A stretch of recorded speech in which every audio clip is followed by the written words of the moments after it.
Joseph Diap moom nag moo association des adjoints au maire porte-parole de la fédération nationale des boulangers du Sénégal doon nañu waxtaane wàllu mburu Chérif du ñàkk mu sànni ci kàddu bala ñuy dugg ci leneen Joseph Diap ñu ngi lay nuyu di la dalal ci plateau bi. merci maa ngi leen di fay. di rafetlu plateau bi. di leen nuyu yéen ñëpp mais également di nuyu téléspectateur u TFM yi nekk Sénégal ak yi nekk bitim réew. di leen gërëm di leen sant si invitation bi. merci jërëjëf. ci mbiram consommation boobu sax la ñuy tàmm leen ndax yéen ba ko dem boulanger yi def ngeen conférence de presse menacé ne ci weeru janvier bi da ngeen di dem grève yéen a ngi ko maintenir ba léegi. waaw ñu ngi koy maintenir ba léegi mais dinaa dellu si pour remercier le président de la République ci conseil des ministres barki démb bi je pense que jël na ci ay dogal demander son premier ministre et le ministre de tutelle du commerce ñu dox pour lu réguler le secteur de la boulangerie donc président li mu war a def na ko ñu ngi déglu donc le premier ministre bi nga xam moo jiite gouvernement bi ak le ministre du commerce ñu woo ñu ndaje ñu waxtaan. donc il faut le dire que secteur bi depuis des années ñu ngi traversé ay moments yoo xam ne kenn mënu la ko ñu ngi wax mais dafa mel ni ñi fi nekk dañuy soofantal wala gëmuñu li ñuy wax wala ils n'ont pas la solution donc daje nañu ak ñoom boobu léegi mu mat 2 ou 3 mois mais ba léegi stand by. lan mooy seen problème yéen. suñu problème je pense que Souleymane wax na ko. xam nga farine bi yokku woon na fi boobu léegi xam nga état bi subventionné woon na blé bi mais problème yi ñu am mooy dafa am lu ñuy wax la structuration du prix du pain mu am ay postes yoo xam ne moom mooy composé mburu bi vous l'avez bien dit muy muy farine bi levure bi produit bi ñuy wax améliorant gasoil ndox xorom même papier emballage bi yooyu yëpp dafa yokku électricité bi ñëw. électricité bi defe naa ñun sénégalais yi ñun ñëpp a koy dundandoo facture courant yi ñu doon fay dafa doubler voire tripler donc on s'en sort plus glace yokku na këyit papier emballage bi ñuy laxase mburu bi tey boo ko xoolee ci structure de prix de pain bi c'était calculé sur la base de 700 francs tey mu ngi jar 1100 francs levure ñu ngi ko calculé woon à 1000 francs tey dem na ba 1400 1500 1600 même chose ak améliorant donc yooyu yëpp boo ko xoolee dafay jouer ci prix pain bi nous avons dit au ministre parce que en 2019 la baguette standard de 190 grammes devait coûter 181 nous nous sommes réunis def nañ plusieurs réunions wax naa ko keroog réunions yi boo ko xoolee ëpp na 300 réunions donc ñu dem effectivement ministre bi envoyé ses agents assermentés sur le terrain ñu dem au niveau des boulangeries pour recueillir tous les données qui vont leur permettre à leur niveau ñu def seen structure de prix de pain ñun itam boulanger avec l'autre fédération muy la fédération nationale des boulangers ak le regroupement des boulangers ñu jël ay experts parmi nous ñun itam ñu def suñu structure de prix de pain ñu daje à la Médina donc ci contrôle le directeur du commerce Omar Diallo projet te lépp sur le mur bi ñu ñëwee ce que le ministère avait trouvé moo ëpp ñun li ñu trouvé ci prix de pain bi le pain devait coûter 200 et quelques francs moom le ministère trouvé woon donc ñu nekk di kii ba nous sommes tombés d'accord à 181 francs le document je l'ai remis au ministre actuel du commerce signé par le directeur du commerce sortant Omar Diallo wan ko ne ko depuis 2019 la mburu bi waroon yokku donc élan de solidarité bi président woote woon compte tenu vous l'avez dit def ay subventions ñu remodeler affaire bi jusqu'à ñu bañ a am une augmentation du prix du pain mais actuellement ak li xew yépp comme vous l'avez expliqué je vous ai suivi tout à l'heure donc daf ci am yoo xam ne l'État ne peut pas le contrôler muy améliorant yi nga xam da nga koy jéggaani gaz mais au même moment prix blé bi wàññeeku na actuellement prix blé bi wàññeeku na dee leen ko wax nag non defal ndànk blé bi ñun suñu yoon newu ci non parce que da nga lëkkaloo meññee defal ndànk laisse-moi vous expliquer non mais dama gis ni foofu yéen a defal ndànk rek xam nga dafa am montant boo xam ne état bi ak meññee yi ñoo discuter ñu ne bu dépassé lii dañuy subventionné wàcc na mais wàcc boobu mu wàcc day doog a wàcc je pense que la semaine dernière il y avait une réunion au ministère entre les meuniers ak le ministère du commerce xawma ce qui a été arrêté pour vous dire que ñun c'est pas ça le problème loolu état la ak meunier yi. lëkkaloo woon nag meunier yi pour mettre encore la pression sur l'état sachant que prix bi wàññeeku na loolu aussi war nañ ko mën a teg ci taabal ji. non loolu état moo koy régler ak meunier yi xam nga ñun lu ñuy régler. mooy ñun suñu njëgu mburu bi nga xam ne moom la ñuy jaay. génnatuñ ci gisatuñ bu farine amoon mburu du am di. non xam nga farine. waaw kooku du problème. kooku déggoo dama ne la état ak meunier yi la état ak meunier yi la. meuniers yi lu ñu liggéey ñun ñoo koy jënd je pense que il faut environ il y a 7 meuniers dans ce pays environ juste 12 000 ou 15 000 ou voire 17 000 tonnes de farine chaque jour meuniers boulanger yi ñoo koy jënd soo ko xaymaa ci xaalis presque milliard la nangam donc loolu TVA bi ñuy reverser état bi rek ñun boulanger bu ñu jëndee sac de farine bu ne boo ko boolee lépp ça avoisine les 100 millions c'est ce que nous reversons dans les caisses de l'état les boulangers. Autant quand le premier ministre Boun Abdallah Dionne nous avait reçu on avait demandé à ce que ñu supprimer cette TVA là mu ne bu ñu ko defee du ñu fay salaire yi. kon vous voyez que nous contribuons à payer les fonctionnaires les ministres les députés et consorts ñi fonctionnaires yëpp. kon secteur bi dafa jar toog ñu càmbar tous ces problèmes là bu ñu fekkoon ne du ñu ngi siy génn kon du ñu nekk di ñaxtu. yaa ngi dégg li jaaduwul te fii laa koy waxee mooy depuis ministère bi doxul waxul jëful parce que je pense que ay nit bu ñuy nekk di ñaxtu dañ leen war a woo toog waxtaan ak ñoom. D'accord. Maintenant le président a lancé le ton ñu ngi leen di déglu. Qu'est-ce que vous attendez à travers justement cette sortie du président ci conseil des ministres. mais le président il a été clair le président a demandé. mais ay directives la mais il faut quand même ñu gaaw tuuti. kan moo ciy gaawtu c'est le premier ministre et son ministre chargé du commerce ñoom ñoo ciy gaawtu ñoom ñoo war a woote ndaje président wax na ñoom la des ñun en tout cas nous sommes ouverts et puis jaaxal nañu trop le fait que ministère bi toog di ñu seetaan ak ce que nous représentons dans ce pays chaque jour nous donnons aux Sénégalais 11 millions de baguettes de pain 11 millions de baguettes de pain yéen ñëpp yéen a ngi nii seen waa kër ak seen i kii yéen ñëpp mburu ngeen di dëkk ak beñe bi faatu tout le monde amul kuy yeewu te doo laal mburu mais la mooy seen demande particulière da ngeen bëgg ñu déshomologuer prix pain bi wala leneen foofu sax on avait fait man personnellement am na plateau bu ma def une proposition c'est-à-dire su fekkee ne que état bi parce que nous avions demandé il y a de cela 1 ou 2 mois l'augmentation de 50 francs sur le prix du pain parce que ñun bi ñu tëggaatee wax naa la ko la structuration du prix du pain tey et nous l'avons dit au ministre mburu mi dina egg presque 300 francs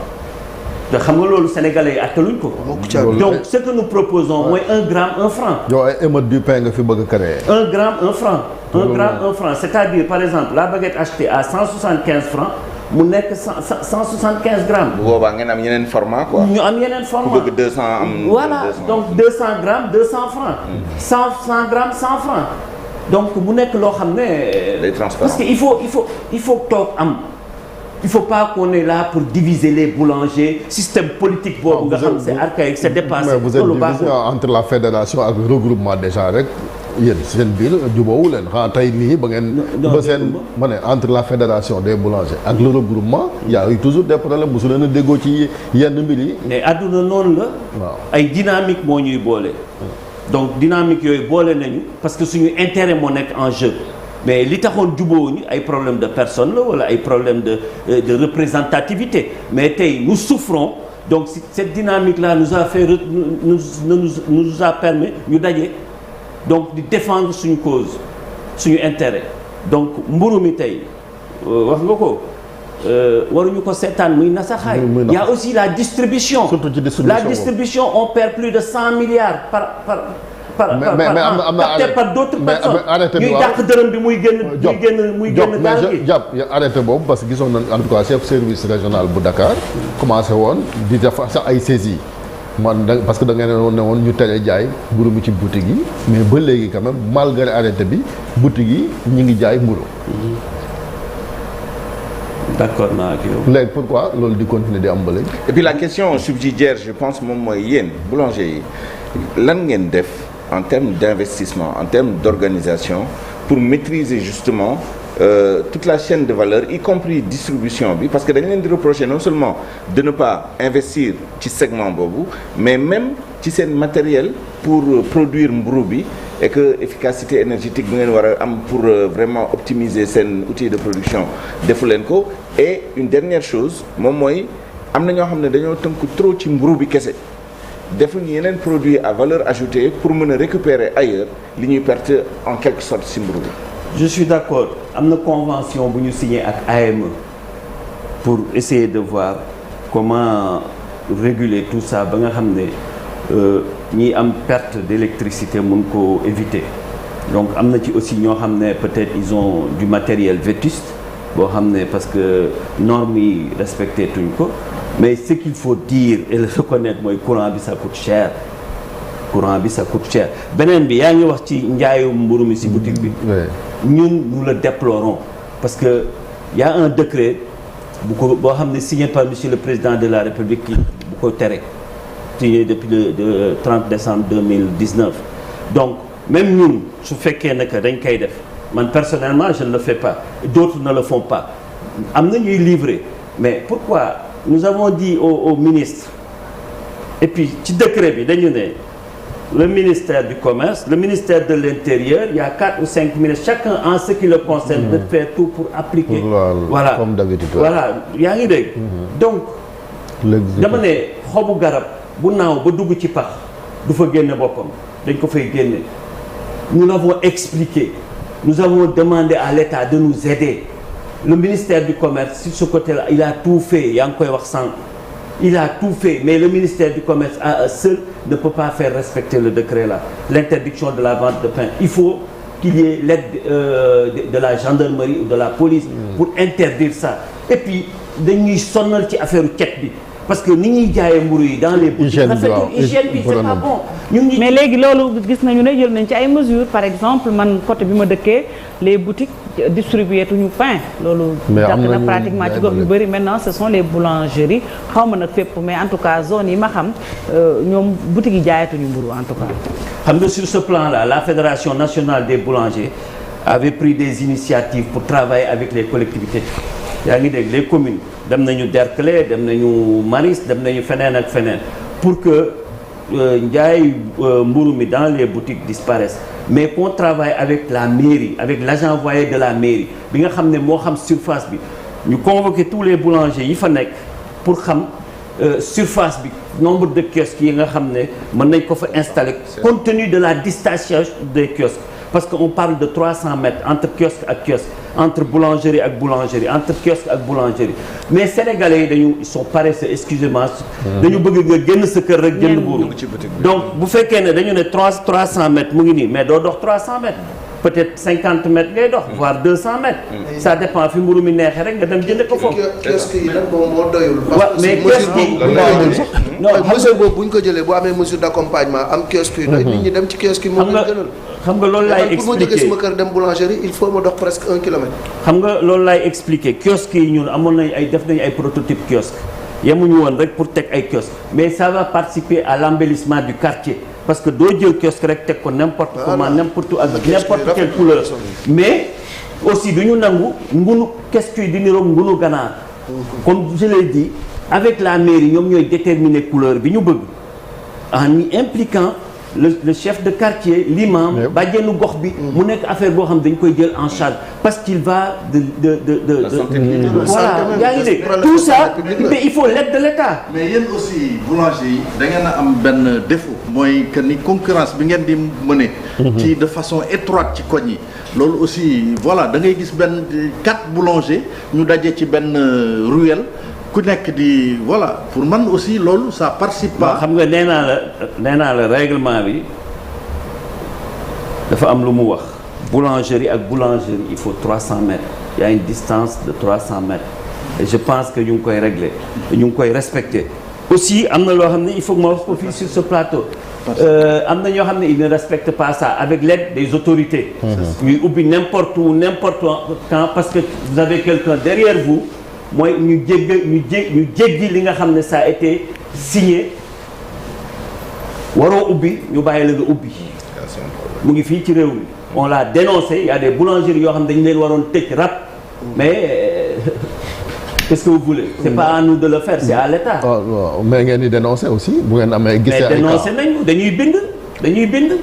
dañuy bind dénoncer ko. mais ce qu'il faut dire aujourd'hui le secteur de la boulangerie qui a plus de 100 000 emplois qui fait un chiffre d'affaires de plus de 500 milliards yaa ngi dégg xoolal tey ñi nga xam ne ñu ngi liggéey ci mburu mi tànganaa yu sew sewaan yi nga xam sama yaay yi ñoo fa nekk nga xam ne ci la ñu yore seen kër di ci fay seen i njàngu doom à cause du pain di ci def seen i sandwich kon secteur boobu état bi daf ko war a téye fukki loxo yaa ngi dégg ba léegi dañ koy continuer di wax dafa mel ni cër bi ñu am joxuñu ko depuis 12 ans ñu ngi daw ci audience pour toog ak le président de la république gis nañ ñu ngi recevoir ñoo xam ne ñun ñoo leen gën a am lu ñuy jëriñ ci réew mi. non ñëpp ay Sénégal lañ. ay Sénégalais lañ mais dama ne la ñun li ñuy jëriñ réew mi dama ne la. ku nekk ak fi ngay bàyyi sa waar. compte tenu des emplois. mais eux aussi il faut pas penser de la même manière. ngeen dem gis ak président pour mu soog a réglé wu. voilà loolu xalaat naa ko parce que ñi fi nekk ñëpp. boo xoolee depuis combien de temps. ñu ngi nekk di wax ñu ngi nekk di wax. mais campagne bi est-ce que tal nañ leen.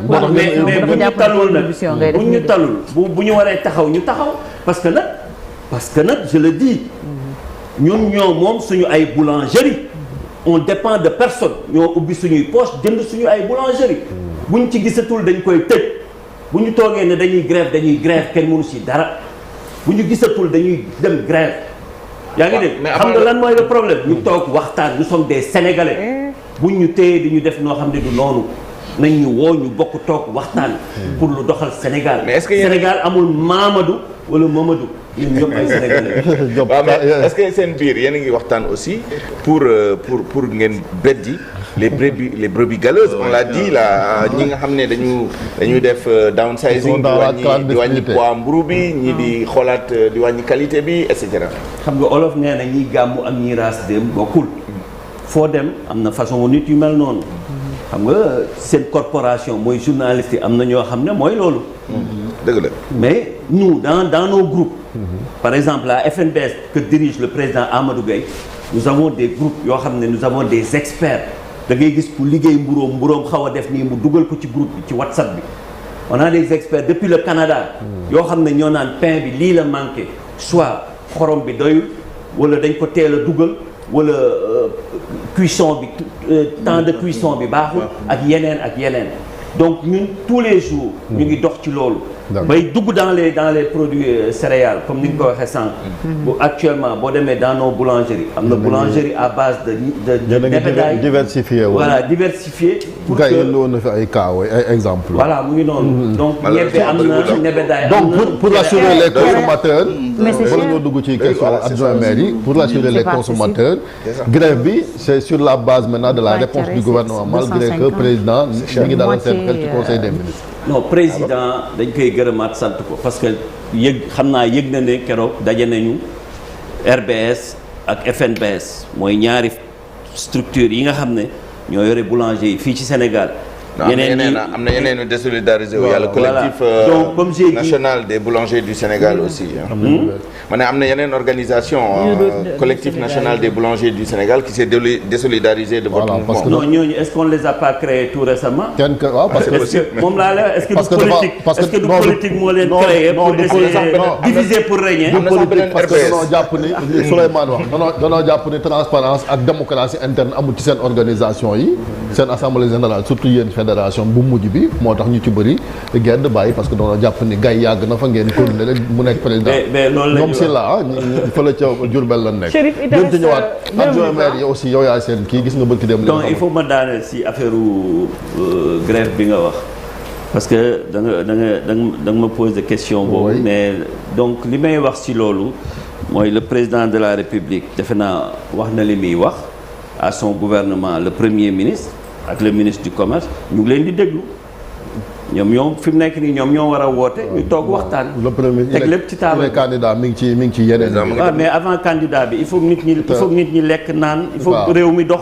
waxal beneen affaire man je suis de Benno. yokk salaire maire yi. waaw salaire maire yi gis nga Malick question bi mu laaj yéen adjoint maire ngeen. adjoint yi d'accord yokkal na leen fukki junni. 50 000 ba 100 000 francs ci indemnité yi ngeen xeeb ko lu tax ngeen bëgg a xeeb loolu. voilà il faut que ñu xeeb ko donc maa ngi nuyuwaat encore tous les adjoints au maire du Sénégal qui sont 2023 à travers le pays 2023 adjoints au maire donc depuis 2016. loolu ñaata milliards la bu dee 100 000 la leen di wax. comme comment 2023 mooy Souleymane fi yëngat ci wàllu koom boo ko multiplier par 100 000 Souleymane mi ngi koy calculer. waaw nga xeeb ko déjà milliards. mais balaa muy calculer loolu na calculer ñi ñu defal 800. balaa ngay ñëw ci ñi ñu defal 100. calculer 800. mais adjoint yi 800 et 600 lañu rek. ah 800 et 600 lañu rek. mais adjoint yi ëpp. donc may gërëmaat les adjoints au maire fu ñu mënti nekk ci biir Sénégal ci gox-goxaat yi yëpp pour dire que ne lii nga xam ne am na ñun rafetlu wuñ ko. 2200 amul luñ ciy rafetlu. c'est inélégant de la part de l'AMS. voilà de la part des maires. non de l'AMS. waaw mooy maire yi waaw de l'AMS parce que maire yi en tant que tel amuñu ak ñoom problème. il faut que ñu déggee ko noonu amuñu ak maire yi benn problème. man sama maire au maag moom benn problème ñeneen ña amuñu ak seeni maire benn problème et je profite sur ce plateau pour demander à tous les adjoints au maire ñu jox seeni maire cër bi nga xam moo war. mais maire bu leen di bunnu xataal à cause de ça nañ ñu ko wax ñu dénoncer ko. à cause c'est-à-dire. non parce que xam nga ñoom bu fekkee ne ñu ngi leen bëgg a accorder 800000. ñun ñu jóg di wax di nga ci gis ñoo xam ne. dañuy jóg di joxar bi da ngeen leen a iñaane li ñu leen jox loolu la ñuy wax kay. waaw bu leen neexee. ñoom nag ñoom ñu dëggaate ñu. parce que nan nga mën a nekk un maire. dem di négocier ëllëg nga war a jàkkaarloog sa adjoint au lieu nga négocier ko lu baax yow nga négocier. 800 000 francs négocier ko 100 000 francs est-ce que xel mën na jàpp loolu mu am gabu 700 000 francs te charge yi nga am moom la am da nga am jabar ami doom. maire bi quand même moom. non maire bi lan am na maire yoo xam ne ils sont introuvables. c'est les adjoints qui sont sur le terrain qui font le travail. dans certaines communes oui. yaa ngi dégg. mais li ci rafetul mooy ñoom bi ñuy dem yëgaluñ ñu. ba pare ñu jël li nga xam ne suñu document la woon substance bi si nekk yëpp ñu jël ko pour aller. poser ça auprès du président de la République. Nous, tout ce qu'on avait demandé, les maires ne l'ont jamais dit. Ils ne l'ont jamais dit. Indemnité de session, couverture médicale, passeport de service, ak yeneen yi ci nekk ils ne l'ont jamais. ñu dem jëlal ko seen bopp retraite communale yooyu yëpp ñun ñoo ko travaillé avec des experts depuis 2016 def ko dans un mémorandum jox ko tous les autorités le ministre Talla le ministre actuel même le président de l'AMS man maa ko jox main à main. Omar Ba. li xel mën a jàpp booy doxal nit ki. moom élu ci bénévolat la ñuy yëngatu maanaam soxlawul daray. commune bénévolat mon cher amatul fenn. xam nga les maires les présidents de communauté rurale am nay temps 6 000 francs 12 000 francs la ñuy fayee ko.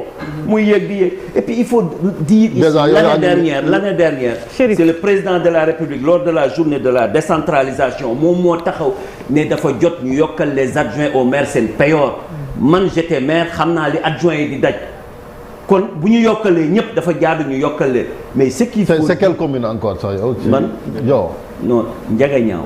Je suis de la commune de Ndiagañaaw. à 100 km de Dakar là où habite votre confrère. Georges Déthié. Et Antoine ils sont nombreux.